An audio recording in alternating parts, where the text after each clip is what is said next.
Sana palagi kang mag-upload ng mga videos. Punta ka dito tay, ikaw yung magmasay ng mga customer ko, mag-upload ako ng mag-upload ng mga videos.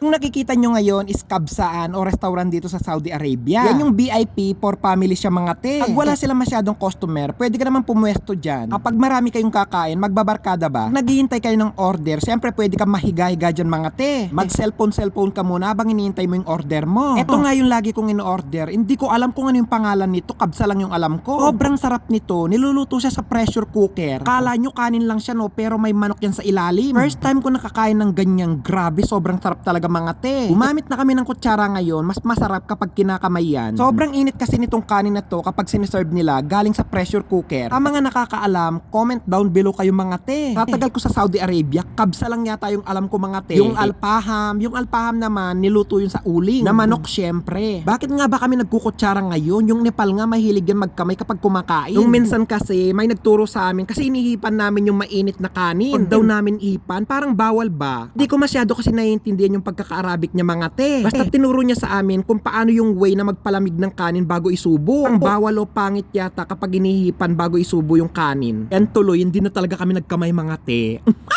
Siyempre, mas maganda naman yung may natututunan ka. Odds, Valeriano Yusilin. Salamat sa panonood mo lagi. Yung sabi mo na sana lagi ako mag-upload ng mga videos. Kung nasa Riyadh ako, sobrang dami ko talagang oras para mag-upload ng mga videos mga te. Kahit 10 video, kayang-kaya kong i-upload sa isang oras mga te.